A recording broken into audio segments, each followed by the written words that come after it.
Shalom Elohim, selamat siang teman-teman di KUL CK7 GBI PRJ Kemayoran Jakarta, KUL GBI yang ada di Otista Raya. Apa kabar? Shalom Elohim, Tuhan Yesus memberkati semua dalam keadaan sehat kuat ya. Puji nama Tuhan. Baiklah, siang hari ini kita akan siapkan hati kita. Kita akan memulai ibadah singkat di siang hari ini ya. Kita fokus beribadah supaya kita boleh menerima janji-janji Tuhan. Apa itu janji Tuhan? Yaitu makanan minuman diberkati, sakit penyakit dilalukan, itu adalah janji ibadah. Kita semua pasti diberkati Tuhan ya. Yang penting kita percaya dengan iman dan ibadah, fokus ya. Amin ya. Mari kita angkat satu pujian yang berkata, Bapa pegang tanganku, Bapa ku rindu selalu berada dekatmu, melihat senyummu, Bapa ku mengasihimu.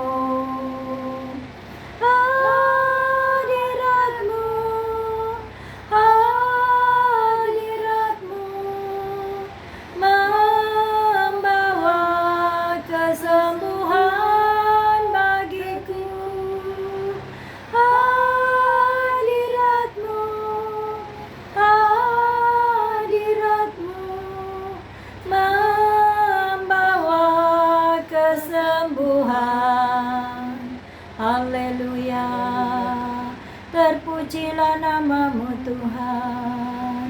Kami tinggikan namamu Tuhan Yesus. Kami muliakan namamu Tuhan. Kami sembah-sembahmu Tuhan Yesus. Engkaulah Raja kami, Kaulah kekuatan kami, Kaulah perisai iman kami.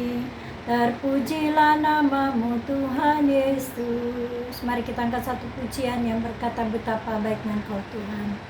Betapa baiknya Engkau Tuhan, kasih-Mu tiada berkesudahan. Betapa mulia kasih-Mu Yesus, jiwaku diselamatkan. Betapa baiknya Engkau Tuhan, kasih-Mu tiada berkesudahan. Betapa mulia kasih-Mu Yesus, jiwaku diselamatkan. Hosana ku memuji Tuhan, Hosana ku tinggikan Yesus.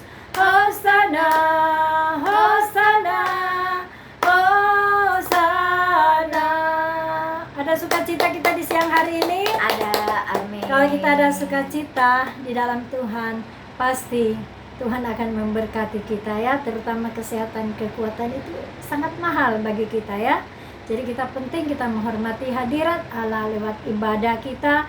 Walaupun ibadah singkat, tapi kita percaya, yakin bahwa Tuhan hadir lewat ibadah kita. Karena di Matius 18 ayat 20 mengatakan, di mana 2-3 orang berkumpul di dalam nama Tuhan Yesus, di situ Tuhan hadir. Percaya bahwa Tuhan ada di hati kita saat ini ya.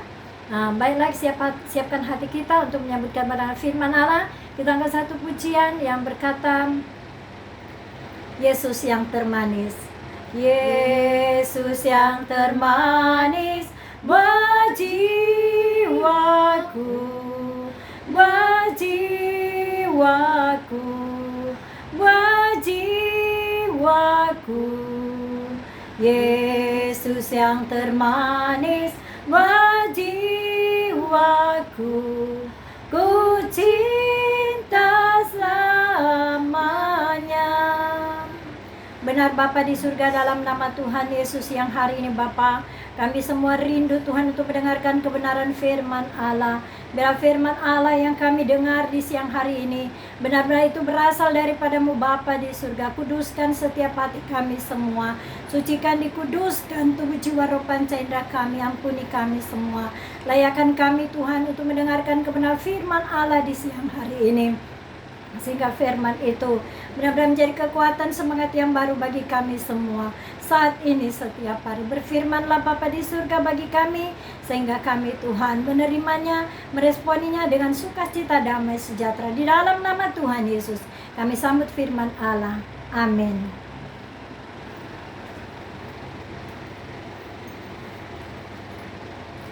Shalom Bapak Ibu kekasih di dalam Tuhan Yesus Kristus. Baiklah, kita siang hari ini kita akan mendengarkan kebenaran firman Allah. Ya, kita buka di Alkitab Amsal 19 ayat 27. Ya, Bapak Ibu kekasih dalam Tuhan Yesus, siapkan Alkitab. Yang ada HP silakan. Yang penting perikop dan ayatnya ada di HP ya. Di mana ada aplikasi, di mana di situ ada Alkitab, ya silakan buka. Nah, kita akan baca bersama ya. Yang sudah dapat, mari kita baca bersama. Hitungan ketiga kita mulai. 3, 2, 1. Hai anakku, jangan lagi mendengarkan didikan kalau engkau menyimpang juga dari perkataan-perkataan yang memberi pengetahuan. Saksi yang tidak berguna mencemoohkan hukum, dan mulut orang fasik menelan dusta. Hukuman bagi si pencemooh tersedia, dan pukulan bagi punggung orang bebal. Puji nama Tuhan ya. Firman Allah di siang hari ini, di mana Amsal 19 ayat 27, dia berbicara di ayat 27 di mana, hai anakku, jangan lagi mendengar didikan kalau engkau menyimpang juga dari perkataan-perkataan yang memberi pengetahuan. Ya, jadi firman Allah di siang hari ini mengingatkan kita bahwa kita sebagai anak-anak Allah, ya, kita adalah hamba kebenaran. Ya, kita adalah saksi suratan Kristus Yesus yang terbuka. Kita adalah sahabatnya Allah. Berarti kita harus tunduk kepada otoritas Allah di dalam Yesus Kristus. Amin Bapak Ibu kasih dalam Tuhan Yesus. Kita tunduk kepada firman Allah, karena firman Allah itu ada suara Allah sendiri berbicara kepada kita, supaya kita benar-benar kita dikuatkan. Kita benar-benar dimerdekakan dari segala ikatan belenggu dosa, dari segala ikatan dosa. Kita dimerdekakan. Amin Bapak Ibu kasih dalam Tuhan. Berarti kita tidak terikat dengan segala ikatan kuasa kegelapan, dan kita tidak terikat dengan kuasa iblis setan. Betul tidak? Ya. Berarti kita udah hidup di dalam Tuhan. Kita harus melakukan kebenaran, bukan sekedar kita tahu, dengar, tapi tidak melakukan. Yang Allah inginkan dalam kehidupan kita, biarlah kita menjadi pelaku firman Allah. Amin Bapak Ibu kasih dalam Tuhan Yesus. Nah, di sini, hai anakku, jangan lagi mendengarkan didikan kalau engkau menyimpang juga dari perkataan-perkataan memberi pengetahuan. Nah, di sini kalau Allah sudah berbicara lewat kepada firman Allah, yaitu hikmat Allah, bukan hikmat manusia. Nah, kita harus tunduk, kita harus mendengarkan. Amin Bapak Ibu kasih dalam Tuhan. Kalau kita melawan, tentunya ada teguran ya, ada cemeti dari Allah, karena kita tidak mau mendengar kepada Allah kita, karena Dia menciptakan kita semua, umat manusia yang ada di muka bumi ini. Terlebih kita adalah umat pilihan, adalah sahabatnya Allah, hamba kebenaran. Kita harus nurut ya. Karena di firman Allah di Ulangan 28 di situ mengatakan ayat 1 dan seterusnya, situ ada berkat dan kutuk. Nah, kalau kita mau menerima berkat, tentunya kita harus mendengarkan suara Allah dengan baik. Nah, firman Allah di situ Ulangan 28 berbicara mengenai ayat 1 ya, dan seterusnya.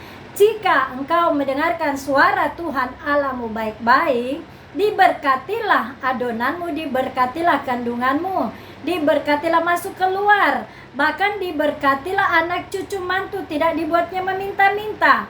Nah, di situ juga berbicara diberkatilah ternakmu, hasil usaha jeripayamu diberkati. Nah, itu jelas banget. Nah, kalau kita melawan perintah Allah, itu kita akan mengalami suatu bukan berkat tapi kutuk ya. Nah, di Yeremia 17 ayat 5 dan 7 dia berbicara mengenai diberkatilah orang yang mengandalkan Allah di dalam Yesus, dan terkutuklah bagi orang yang mengandalkan manusia ya. Di Yeremia 17 ayat 5 di situ diberkatakan diberkatilah orang mengandalkan Tuhan, terkutuklah bagi orang mengandalkan manusia, itu kekuatan diri sendiri ya. Jadi kita harus mendengarkan suara Allah itu lewat firman Allah yang disampaikan oleh hamba-hamba kebenaran, sahabatnya Allah. Nah, siapapun kita, baik pun jemaat, baik pun orang yang mendengarkan kebenaran firman Allah di siang hari ini lewat video apa siaran langsung atau di YouTube, kita wajib kita mendengar dan menjadi pelaku firman Allah, bukan sekedar pendengar ya. Supaya kita tidak menerima kutuk, tapi kita diberkati oleh Allah kita. Amin. Nafas sehat kuat juga itu sangat luar biasa mahal ya. Jadi kalau kita mau diberkati, ya kita harus dengar-dengaran kepada Allah kita dalam Yesus. Saya beri contoh. Kita memiliki anak ya. Kalau anak bebal tidak mau mendengarkan nasihat orang tua, tentunya orang tua itu marah. Nah, kita punya Allah di surga adalah orang tua kita. Otoritas yang dia punya harus kita dengar. Otoritas Allah, kita harus tunduk kepada otoritas Allah itu. Begitu juga otoritas yang Allah berikan kepada ibu dan bapak orang tua, anak harus dengar dan harus tunduk. Amin Bapak Ibu kekasih. Nah, kalau kita melawan, tentunya orang tua kita akan marah. Begitu juga Allah kita, pencipta bumi langit segala isinya, di dalam Yesus Kristus. Kalau kita melawan perintahnya, tentunya akan mengalami teguran. Di Wahyu 3:19 firman Allah katakan, barang siapa kukasihi, ia kutegur dan kuhajar. Oleh sebab itu relakanlah hatimu dan bertobatlah. Amin Bapak Ibu kasih dalam Tuhan. Karena kita dikasihi oleh Tuhan, sehingga Tuhan menegur kita supaya tidak menjadi anak yang gampang, yang mudah terombang-ambing dengan pengajaran-pengajaran yang menyesatkan diri kita, dan terombang-ambing dengan pergaulan-pergaulan yang buruk yang merusak hubungan kita dengan Tuhan. Nah, Allah mau supaya kita harus dengaran-dengaran kepada Allah kita dalam Yesus Kristus, yaitu firman Allah kita harus pegang dan kita harus kerjakan, bukan sekedar kita pendengar saja ya. Amin Bapak Ibu kasih dalam Tuhan Yesus. Ayat 28 sini berbicara mengenai saksi yang tidak berguna mencomokkan hukum, dan mulut orang fasik menelan dusta. Jadi, saksi yang tidak berguna mencomokkan hukum ya. Saksi yang tidak berguna mencomokkan hukum, dan mulut orang fasik menelan dusta. Nah, kalau kita di dalam Tuhan, kita menjadi saksi suratan Kristus Yesus yang terbuka, yang siap dibaca oleh semua orang. Amin Bapak Ibu kasih dalam Tuhan. Oleh sebab itu kalau kita bersaksi, harus kesaksian nyata real yang benar-benar kita alami bersama dengan Tuhan. Itu adalah kesaksian hidup, di mana kesaksian benar apa yang kita alami selama kita berada di dalam Tuhan, dan selama ini kita mengikuti Tuhan. Kita punya kesaksian yang hidup, supaya orang juga akan mendengar dan melihat bahwa benar-benar kita ini benar-benar mengikuti Tuhan. Amin Bapak Ibu. Dari buahnya lah, dari tingkah laku karakter kita, orang juga bisa melihat dan membaca dan bahkan mendengar ya. Oh, dulu mungkin kelakuan kita tidak bagus. Nah, setelah kita ada di dalam Tuhan, setelah kita melakukan kebenaran firman, tentunya ada perubahan. Amin. Yang dulu tinggal dulu, sekarang yang baru ya. Berarti sudah ada di dalam Kolose 3 ayat 5. Di situ bilang, matikanlah hawa nafsu duniawi, matikanlah hawa nafsu kedagingan. Betul tidak? Ya. Oleh sebab itu Allah mau jadilah manusia yang baru yang hidup dalam kebenaran firman Allah, sehingga kita dikatakan menjadi hamba kebenaran atau sahabatnya Allah, yaitu rekan sekerja dengan Allah kita. Amin Bapak Ibu kasih dalam Tuhan. Kita menjadi garam dan terang di mana Tuhan tempatkan utus kita. Kita menjadi saksi suratan Kristus yang terbuka. Amin Bapak Ibu kekasih dalam Tuhan. Nah, kalau berdusta ada hukumannya, bukan tidak ya. Selain hukuman dari yang ditetapkan oleh pemerintah, di mana di satu tempat negara atau ya, itu ada undang-undangnya ya. Begitu juga di dalam Tuhan ada hukum ya, 10 hukum Tuhan, 10 hukum Allah ya. Ya, kuduskanlah hari Sabat ya. Jangan bersaksi dusta, jangan mengingini barang milik orang lain ya, jangan berzina, jangan berbuat cabul ya. Kuduskanlah hari Sabat. Hari apakah itu? Hari Minggu ya. Kalau ada juga gereja lain yang mengadakan hari Sabat, yaitu hari Sabtu ya. Gereja Advent mengadakan hari Sabtu, sama memuji nama Tuhan juga, memuji menyembah Tuhan Yesus juga ya. Nah, gereja lain juga ada mengadakan ibadah hari Minggu, ya. Jadi gereja lain juga mengadakan hari Sabtu. Semua sama di hadapan Tuhan. Tujuannya beribadah kepada Allah dalam Yesus Kristus. Tata caranya beribadah berbeda, tapi satu tujuan, yaitu menyenangkan hati Allah di dalam Yesus Kristus. Amin Bapak Ibu kasih dalam Tuhan Yesus. Oleh sebab itu Allah mau supaya kita harus ingat bagaimana perintah Allah di dalam kehidupan kita sebagai anak-anak Allah, sahabatnya Allah. Kita harus menuruti, ya, bukan sekedar pendengar saja, bukan hanya sekedar menyampaikan firman Allah tapi tidak melakukan, tapi harus ada buah, yaitu buah pertobatan sehari-hari, sehingga boleh terjadi buah pelayanan yang berkenan kepada Allah di dalam Yesus Kristus. Amin. Bukan sekedar pelayanan aja dilihat orang, banyak orang kita ini rajin beribadah, kelihatan rohani. Tapi sebenarnya Allah menginginkan supaya kita harus ada buah pertobatan, sehingga buah pelayanan itu berkenan di hati Allah Bapa di surga. Amin Bapak Ibu kasih dalam Tuhan Yesus. Ya, jadi ikut Tuhan jangan main-main, ya. Jangan sekedar menjadi murid saja, ya. Tapi kita harus menjadi murid, yaitu teladan. Itu teladan Tuhan Yesus di mana Tuhan tempatkan kita. Allah sudah memberikan, Tuhan Yesus sudah memberikan teladan bagi kita. Kita ikutin teladannya, ya. Kita karena kita adalah sahabatnya Allah, sebagai hamba kebenaran kita harus mengikuti teladannya. Amin Bapak Ibu kasih dalam Tuhan Yesus, ya. Di sini lanjut juga berkata, hukuman bagi si pencemooh tersedia dan pukulan bagi punggung orang bebal. Ya, jadi hukuman bagi si pencemooh tersedia dan pukulan bagi punggung orang bebal. Nah, jadi kalau Tuhan juga menegur, ya, menegur kita, anak-anaknya, sahabatnya Allah, hamba kebenaran. Kalaupun salah ditegur, kalau salah melangkah, salah melakukan pekerjaan Tuhan yang bukan Tuhan suruh. Yunus aja ditegur Tuhan, ya. Yunus disuruh Allah kemana? Ke kota Niniwe. Dia lari ke Tarsis. Apa yang terjadi kepada Yunus? Ya, akhirnya teguran Allah terjadi luar biasa. Ya, ditenggelamkan Yunus, akhirnya masuk ke mulut ikan paus, ya. Akhirnya berapa malam di perut ikan paus? 3 malam, 3 hari 3 malam di perut ikan paus. Dan Allah menggerakkan ikan paus itu sehingga ikan paus itu muntah, ya. Dia muntah dan akhirnya selamatlah si Yunus ini, ya. Begitu juga kita. Kalau kita sudah dipanggil dan dipilih Allah untuk melanjutkan karya keselamatan di dalam Yesus Kristus, kita tidak dijadikan menjadi anak yang gampangan. Jadi kita harus dengaran apa yang Allah berikan kepada kita. Kita diberitahu untuk melayani pekerjaan Tuhan di satu tempat, kota, wilayah, negara di mana Tuhan tempatkan kita.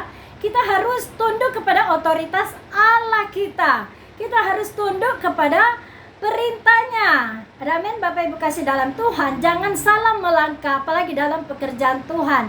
Kalau Tuhan sudah perintahkan di satu tempat, kota, wilayah, atau negara di mana Tuhan tunjuk buat kita melayani di situ, berdoa untuk jemaat jiwa-jiwa yang ada di sana, bahkan kita berdoa untuk satu wilayah, negara, kota, kita berdoa di sana, berarti kita harus ikutin apa maunya Tuhan, kehendaknya Allah, bukan kehendak diri kita sendiri. Ya, saya beri contoh, kalau Allah suruh pergi ke kota Manado, Sulawesi Utara, terus saya bilang gak mau Tuhan, aku kan udah sering bolak-balik pergi ke Manado pelayanan, aku mau di sana Tuhan, di negara ini. Nah, berarti kita melawan perintah Allah. Betul tidak? Allah mau supaya di mana Allah suruh untuk pergi melayani pekerjaan Tuhan, kita harus peka dengan suara Allah di dalam Yesus. Amin. Jangan kita atur Allah, jangan kita atur Tuhan. Biarlah Allah di dalam Yesus Kristus yang mengatur hidup kita. Amin. Supaya kita tidak mendapat teguran, cemeti, cambuk dari Allah. Karena firman Allah juga dikatakan di ayat 3:19, barang siapa kukasihi, ia kutegur dan kuhajar. Oleh sebab itu relakanlah hatimu dan bertobatlah. Amin Bapak Ibu kasih dalam Tuhan. Teguran-teguran Tuhan itu banyak, lewat sakit penyakit, bahkan lewat kecelakaan. Ya, banyak hal Tuhan bisa tegur buat kita, bahkan kepada sahabatnya Allah, hamba kebenaran, kalau salah melangkah ditegur juga, bukan tidak, supaya kita tidak menjadi anak yang gampang. Betul tidak? Supaya kita menjadi anak Allah di dalam Yesus yang berkualitas, bukan berkuantitas. Betul tidak? Biarlah kita semua dijadikan menjadi sahabatnya Allah, hamba kebenaran yang berkualitas. Amin. Ya, amin Bapak Ibu kasih dalam Tuhan, tetap semangat di dalam Tuhan. Jadi jangan kita menjadi seperti orang duniawi yang melakukan masih kompromi dengan hal-hal yang jahat. Jadi kita harus menjaga kekudusan, ya. Tidak mudah ya Bapak Ibu kasih dalam Tuhan, tapi kita berjuang minta kekuatan dari Allah di dalam Yesus, sehingga kita diberikan Roh Kudus sebagai penolong, akan memampukan kita semua. Amin Bapak Ibu kasih dalam Tuhan Yesus. Jadi firman Allah di siang hari ini, ya, yaitu di mana temanya kita harus tunduk kepada otoritas daripada Allah Bapa di dalam Yesus Kristus. Amin Bapak Ibu kasih dalam Tuhan. Ada sukacita beribadah, ya, ada sukacita mendengarkan firman Allah, pasti ada ya. Amin ya. Kita semangat maju terus. Ibadah singkat di siang hari ini saya tutup ya. Kita angkat satu pujian yang berkata, kasih dari surga. Kasih dari surga memenuhi tempat ini. Kasih dari Bapa surgawi, kasih dari Yesus mengalir di hatiku, membuat damai di hidupku. Mengalir kasih dari tempat tinggi, mengalir kasih dari tata Allah Bapa, mengalir, mengalir, mengalir dan mengalir, mengalir memenuhi hidupku, mengalir memenuhi hidupku.